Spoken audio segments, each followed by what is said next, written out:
भारत की अर्थव्यवस्था एक ऐसे मोड़ पर खड़ी है जहां आने वाले महीनों में आपकी जेब का गणित बदल सकता है। पिछले कुछ वर्षों में देश ने आर्थिक मोर्चों पर एक बेहद संतुलित दौर देखा। विकास दर मजबूत रही, नौकरियां बढ़ी, निवेश आया और सबसे बड़ी बात यह है कि महंगाई भी नियंत्रण में रही। अर्थशास्त्रीय स्थिति को गोल्डीलॉक्स इकोनॉमी कहते हैं, यानी न अर्थव्यवस्था इतनी गर्म कि महंगाई बेकाबू हो जाए और न ही इतनी ठंडी कि विकास रुक जाए। लेकिन अब भारतीय रिजर्व बैंक यानी कि आरबीआई के ताजा मौद्रिक नीति समीक्षा यानी कि मॉनेटरी पॉलिसी रिव्यू ने संकेत दिए हैं कि यह सुनहरा संतुलन धीरे धीरे कमजोर पड़ रहा है। वैश्विक हालात, पश्चिम एशिया में बढ़ता तनाव, महंगा होता कच्चा तेल और मौसम से जुड़ी अनिश्चितताएं भारतीय अर्थव्यवस्था पर दबाव बना रही हैं। यही वजह है कि आरबीआई ने पहली बार आने वाले वर्षों के लिए अपने आर्थिक अनुमान बदले हैं। इस बदलाव का असर सिर्फ आंकड़ों तक सीमित नहीं रहेगा, इसका सीधा संबंध आपकी जेब, आपके घर के बजट, आपकी बचत और आपके खर्चों से है। तो आइए इस वीडियो में आसान सवाल जवाब से समझते हैं कि आखिर आरबीआई की नई चेतावनी का मतलब क्या है और आने वाले समय में इसका आम लोगों पर क्या असर पड़ सकता है। नमस्कार, आप देख रहे हैं अमर उजाला, मैं हूं आपके साथ साहिल सुया। चलिए सबसे पहले यह समझना जरूरी है कि जिस गोल्डीलॉक्स दौर की चर्चा हो रही है वो आखिर है क्या। अब ये शब्द एक मशहूर अंग्रेजी कहानी Goldilocks and the three bears से लिया गया है। कहानी में गोल्डीलॉक्स हर चीज ऐसी चुनती है जो ना ज्यादा गर्म हो और ना ज्यादा ठंडी, बल्कि बिल्कुल सही हो। अर्थव्यवस्था में भी यही सिद्धांत लागू होता है। जब किसी देश की आर्थिक वृद्धि तेज गति से हो रही हो, रोजगार बढ़ रहे हो, कंपनियां निवेश कर रही हो और साथ ही महंगाई भी नियंत्रण में हो, तब उस स्थिति को गोल्डीलॉक्स इकोनॉमी कहा जाता है। भारत पिछले एक साल से कुछ हद तक इसी स्थिति में था। आर्थिक विकास दर मजबूत बनी हुई थी और महंगाई आरबीआई के लक्ष्य के आसपास थी। लेकिन अब तस्वीर बदलती हुई नजर आ रही है। आरबीआई ने वित्त वर्ष 2027 के लिए भारत की वास्तविक जीडीपी वृद्धि दर का अनुमान 6.9% से घटाकर 6.6% कर दिया है। दूसरी ओर महंगाई का अनुमान 4.6% से बढ़ाकर 5.1% कर दिया गया है। यानी अब विकास की रफ्तार थोड़ी धीमी पड़ सकती है, जबकि महंगाई बढ़ने की आशंका है।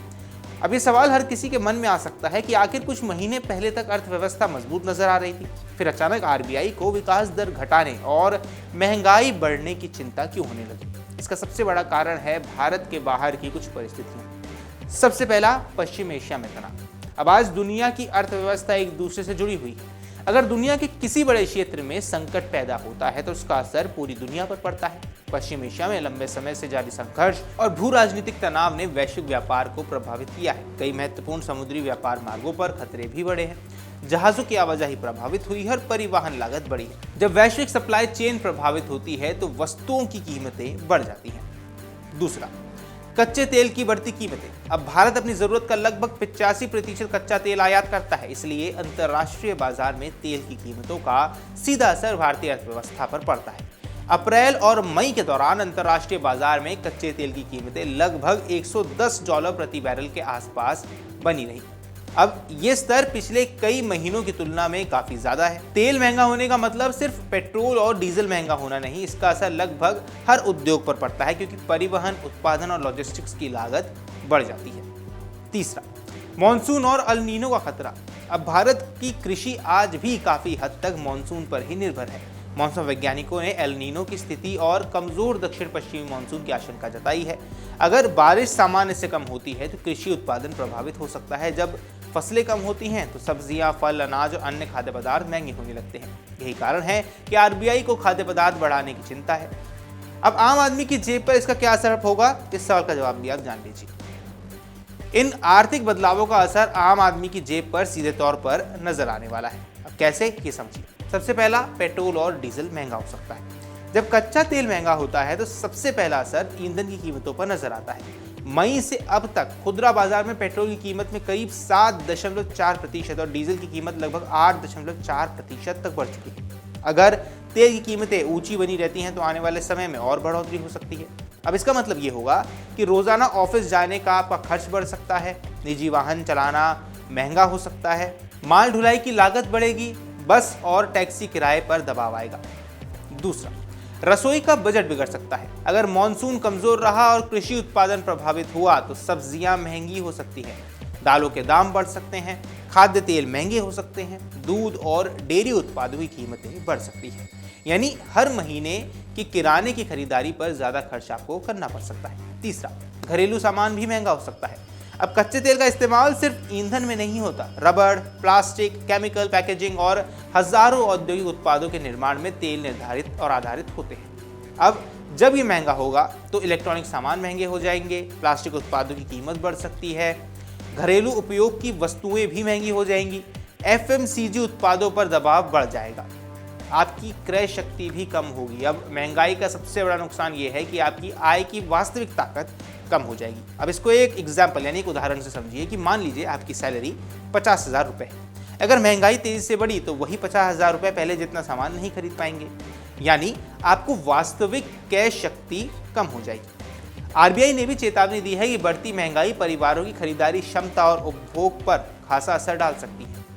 अब सवाल उठेगा, क्या होम लोन और ईएमआई पर भी इसका असर पड़ेगा? फिलहाल आरबीआई ने ब्याज दरों में कोई बड़ा नकारात्मक संकेत नहीं दिया है, लेकिन अगर महंगाई लंबे समय तक ऊंची बनी रही तो केंद्रीय बैंक को भविष्य में सख्त रुख अपनाना पड़ सकता है। अब ऐसी स्थिति में होम लोन महंगे हो जाएंगे, कार लोन की ईएमआई भी बढ़ सकती है, पर्सनल लोन पर ब्याज दर बढ़ सकता है।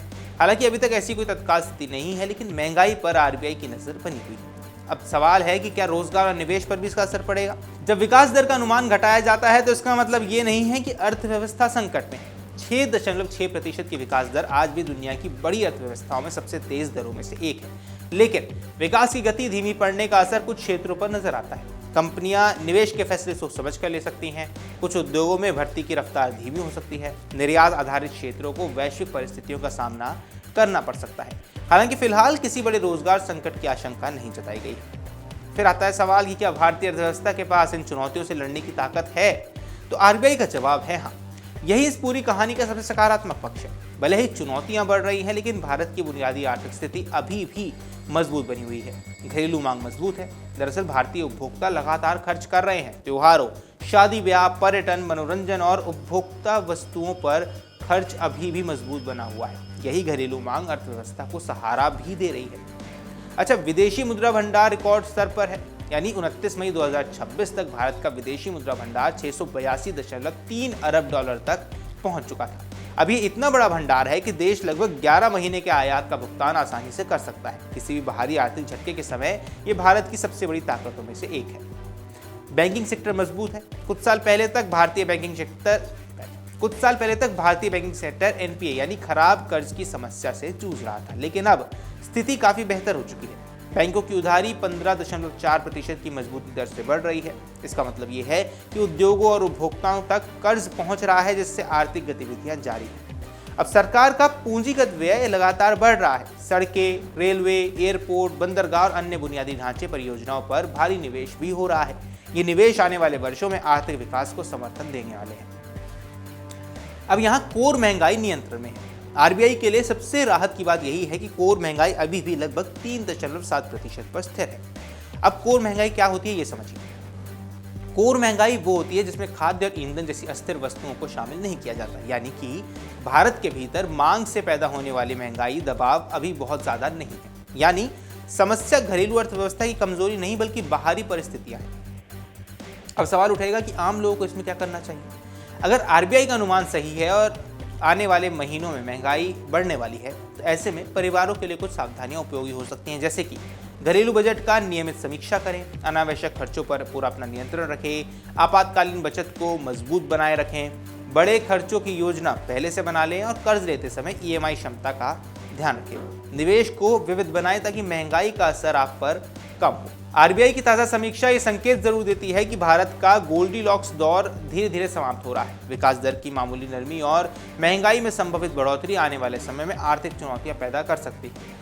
पश्चिम एशिया का तनाव, महंगा कच्चा तेल और कमजोर मानसून जैसी परिस्थितियां आम आदमी की जेब पर दबाव बढ़ा सकती हैं, लेकिन तस्वीर का दूसरा पहलू भी उतना ही महत्वपूर्ण है। भारत के पास मजबूत विदेशी मुद्रा भंडार है, बैंकिंग व्यवस्था पहले से कई ज्यादा स्वस्थ है, घरेलू मांग मजबूत बनी हुई है और बुनियादी ढांचे में निवेश लगातार जारी है। यानी चुनौतियां जरूर है, लेकिन संकट जैसी स्थिति नहीं है।